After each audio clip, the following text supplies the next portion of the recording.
Okay, welcome back to another episode of the Kids Yoga Podcast. I am Jessica, and this week I am joined for the first time by a full team of people who are working together to do a fabulous kids yoga training. So I've got Amy, Emily, Usha, and William joining me today. And welcome to the show, everybody. Thanks for being here. Thanks for having us. Thank you for having us. So we're going to hear from each of you. I sent you some questions in advance. So whoever wants to dive in with this first one.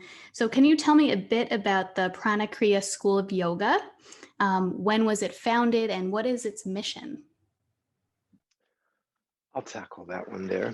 Pranakriya School of Yoga is in the lineage of Swami Kripalu. Swami Kripalu was a yoga teacher who lived in India in the early 1910s through 1970s, and he was here for the last 4 years of his life before he went back to India and left his body. The practice of Pranakriya was developed by a teacher named Yoganand Michael Carroll. He was a longtime student of Swami Kripalu's teachings at the Kripalu Center. And Pranakriya is aiming to take a core tenet of Swami Kripalu's practice. The main difference maybe that you would see in our practice, asana is not used to like make sure your body is in 100% perfect alignment. Asana is used as a container or a tool to do explorations of energy. And so we can do that with different pranayama techniques or different muscle engagements or how long we hold poses to raise energy.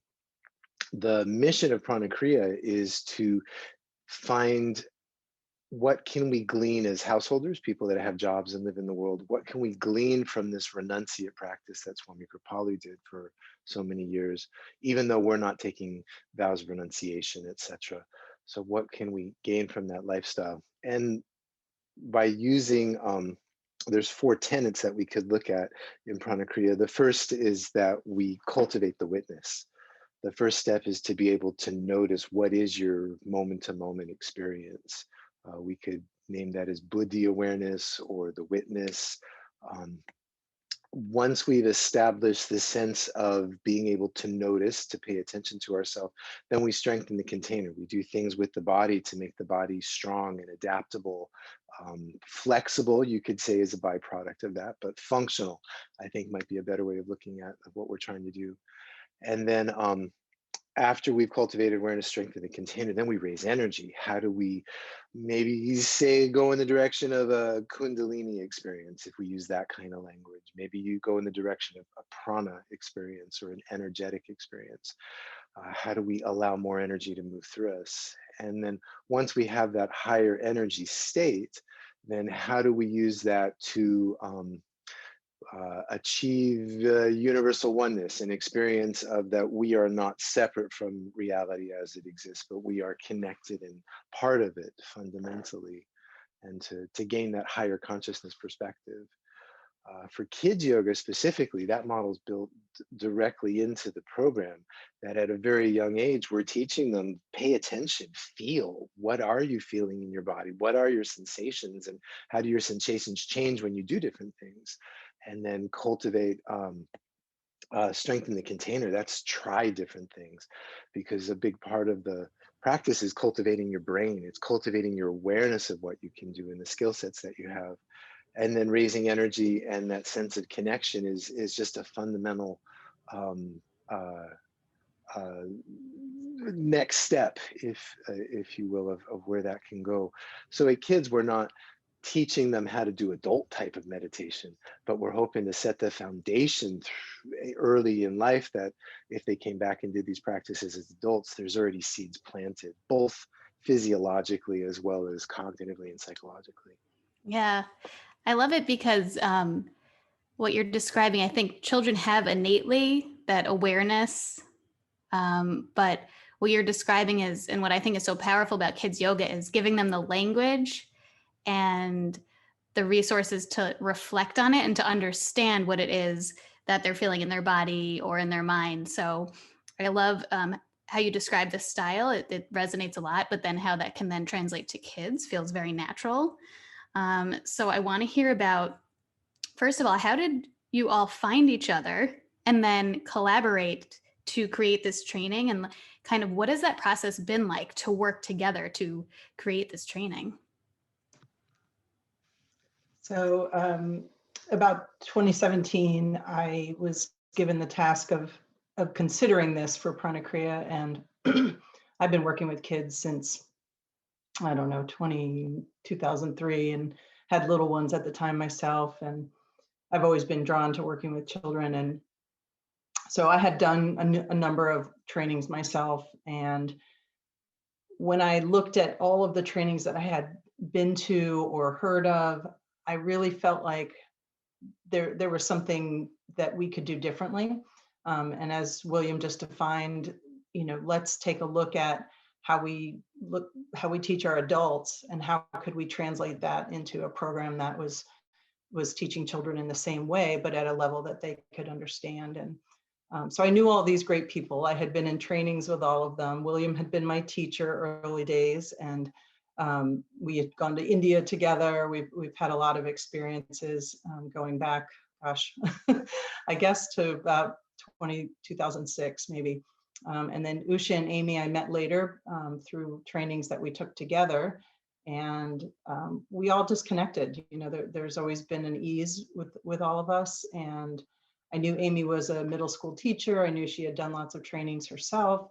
I knew Usha had a very strong background in yogic philosophy, and that she was a mom, and that she had been teaching her daughter's friends and Girl Scouts and things like that. So I just sort of planted the seed with each of them and said, hey, this is what I'm working on. Does that feel like something you might want to, join me in? And then it just grew from there. It was a bit of a process to get the whole thing coordinated on paper.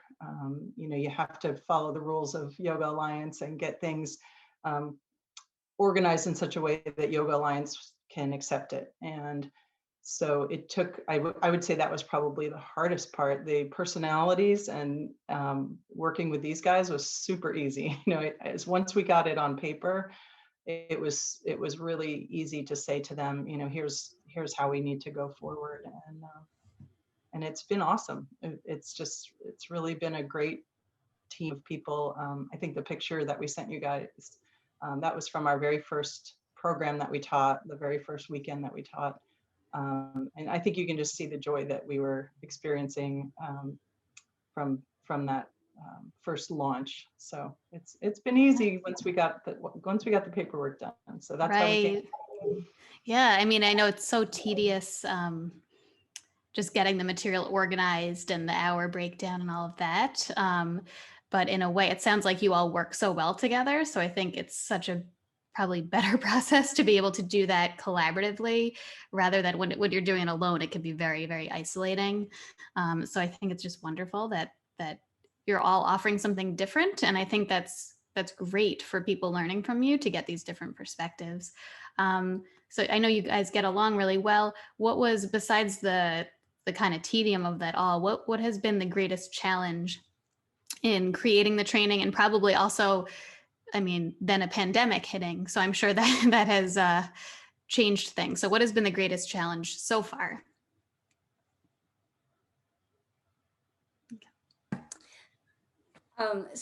So, like we mentioned, with all of us working together at the beginning, it was, of course, needing to coordinate schedules. And Usha and I also developed our program, the Making Yoga Philosophy Accessible for Kids, together, and we co-direct that program. And so to begin, we needed to coordinate schedules to be able to start to work that out and meet up with one another to create and everything like that. So and of course, then we move into things like creating the manual, and then lots of people with editing. But we're so thankful that we had so many great people, taking a look at everything and helping us with that. But, and then of course, like you said, with the shift and everything, our first program was in person. And then this past year, we ran the second session of it online. And so there were things that that we had to shift about it. But it was fun trying to do that and figure out new ways to do it. And I think it really ended up coming together well. But it was a good growing and learning experience. Yeah. So you did shift the program online and do a training online. This past year we did. So how did that kind of compare to the in-person versus online? Because I'm hearing a lot of people shifted trainings online and they've been surprised by actually how much connection they found. So how did you find that to kind of differ from the in-person training? For us, it wasn't that difficult because it was really the philosophy that we were teaching. But the only problem that we had to work around was in person, we had the games and the music and the stories and everything planned out. So that had to be changed in an online format so that it was still accessible for the teachers and they could really understand, because philosophy, it's very dry. So you really want to, especially when you want to bring what William talked about to children, you have to really be creative and imaginative. And when we were all in the same room with each other, you could build games, you could have props, you could bring in activities to do together, but we wanted the same experience online. So Amy and I put our heads together for that, that part of the program. And we were like, yeah, we could do this online. We could, it was all very creative. And that was the beauty of working with each other and with the whole group. How do we translate something that we want from Swami Kripalu's tradition into a child's mind, and how do we teach teachers to do that? Do you see what I mean? And yeah. It was a big learning experience, wonderful experience. Yeah. I think through all of this, I think prior to the pandemic, a lot of us, I know I felt like, oh, you can't do a training online. Like there, I just thought it wasn't, I couldn't wrap my head around it. And then once we were all forced to, I think a big plus is you can be anywhere in the world. So people are connecting from all over the world. But also, like you said, you used your creativity to think of, how do I translate this in a new way? And I've got a feeling that in the future, it's going to be helpful to be able to translate these things online, right? I think that who knows where we're going, but I'm sure that this online world is just going to continue to grow. So that's wonderful to hear that you were able to make that shift. So what has been the greatest reward for you guys since starting your training? Yeah. Well, again, coming back to co-creating and co-directing a program, it's been just fantastic to get to know everyone a little bit better and to work together. And, Usha and I, through working together on our program, I think we fell in really easily to kind of a groove of working together. And it feels really easy to kind of deliver the program together. We kind of have gotten into a flow with that. And I feel like our styles and lived experience also just kind of complement one another as we're teaching. So that's been really fantastic. And it's just been so great to be able to go through all of it together and support one another too, through the launching of all of the programs and being there along all the steps toward that with one another. I just have to say, Amy, who I know from, I trained you when I was at Yogi Beans. And so I remember you very well from both trainings you did. You stood out very much.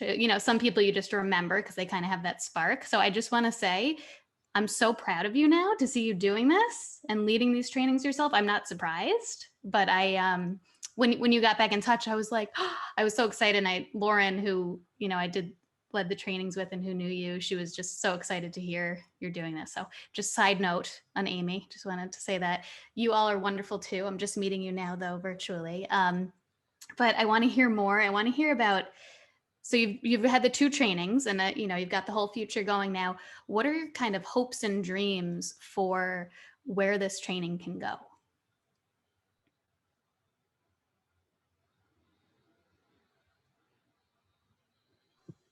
Sorry, I wasn't unmuting. There you are. Um, so I just wanted to piggyback on what Amy was saying about rewards, and it struck me just as she was talking how I remember feeling after the first weekend that we taught, which has now been a couple of years ago, but that there was this like sense of like, wow, it all worked. Like, this, everything came together and it really worked. And that was such a joyful moment for me in particular.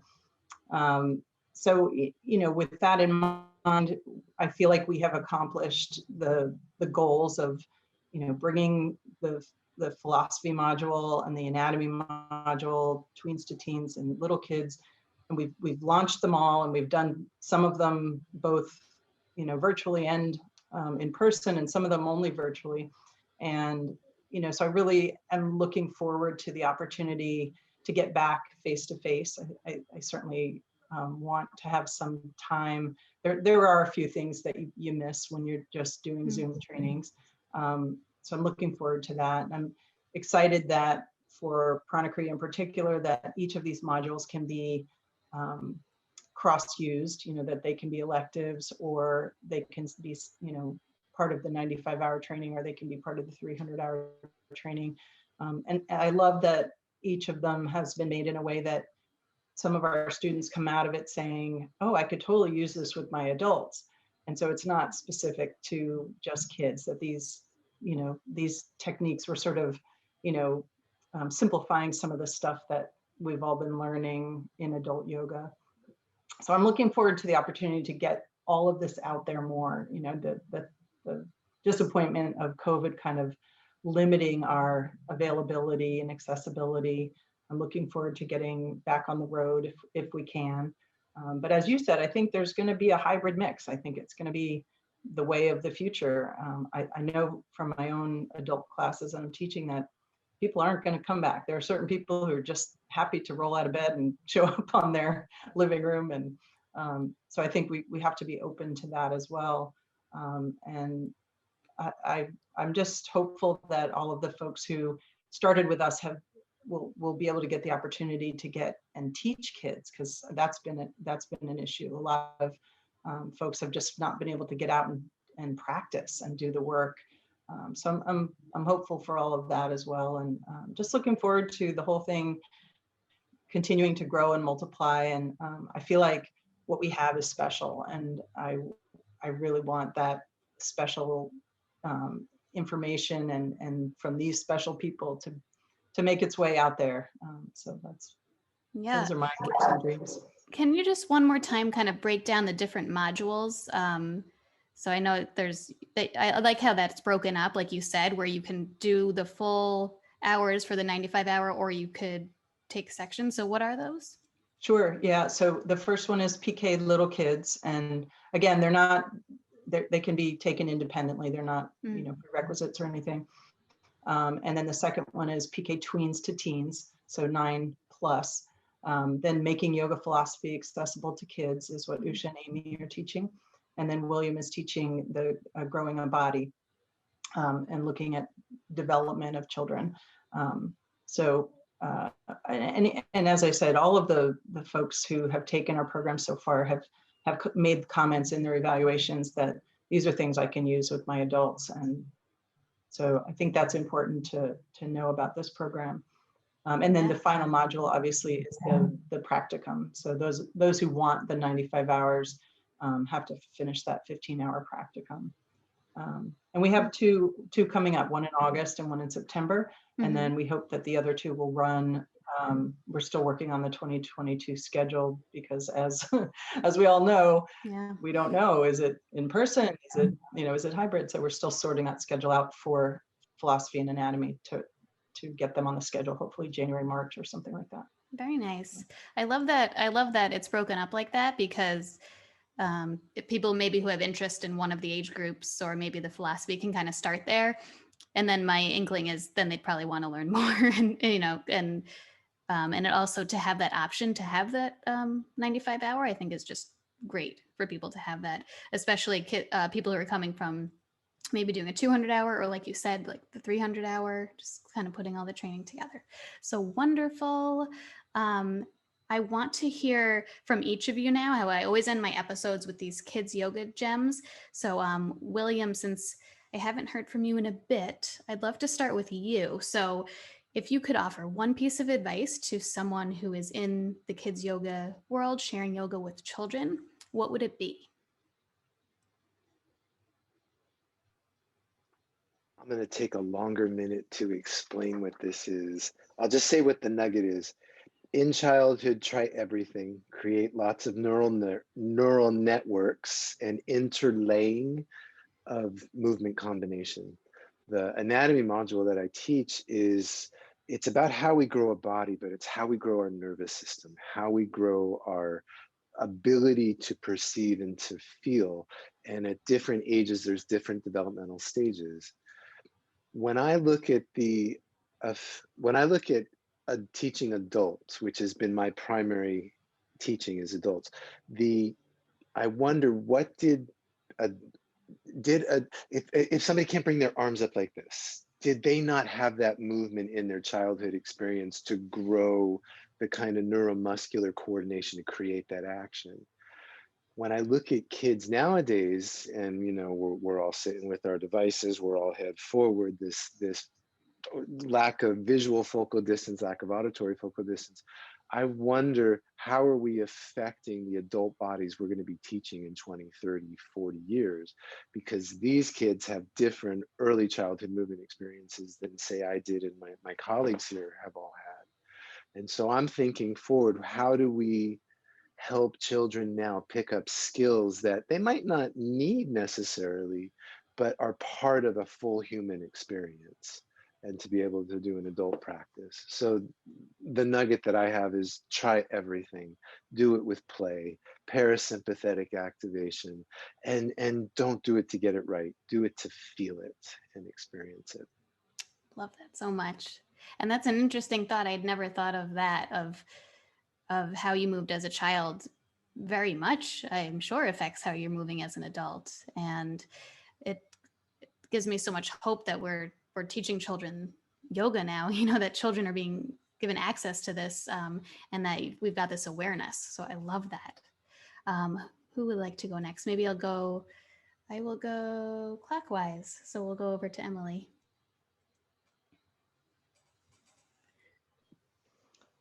So just sort of tagging on to that, I have always had this idea that we just need to plant seeds.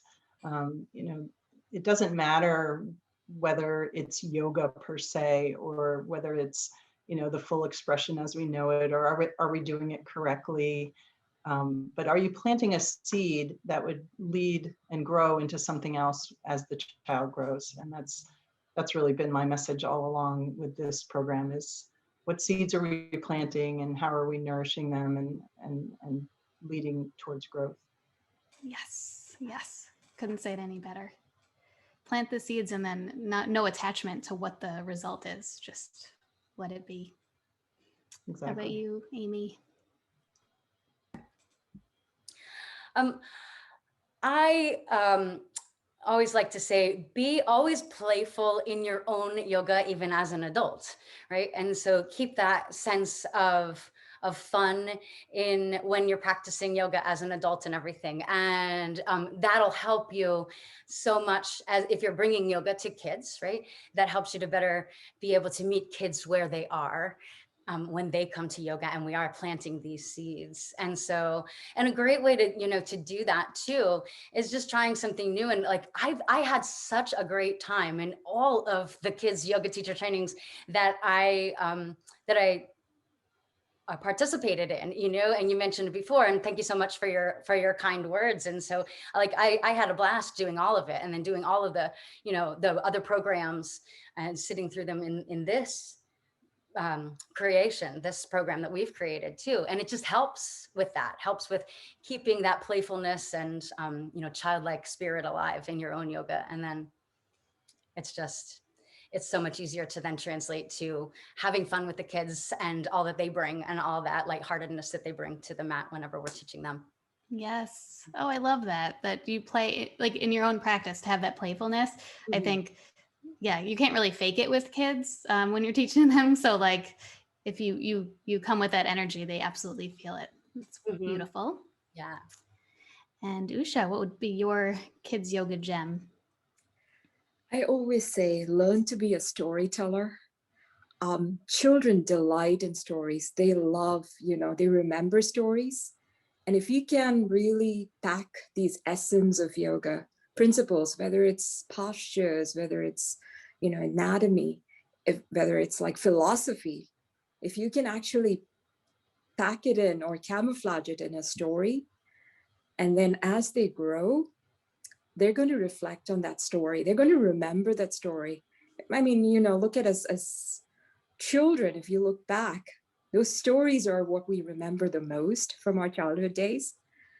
How wonderful would it be, if we can pack the essence of all the principles into these stories so that they can, unravel. It's almost like an onion, and you can actually find the gem, because most of the yoga stories, if you go back, that's how, they got passed down.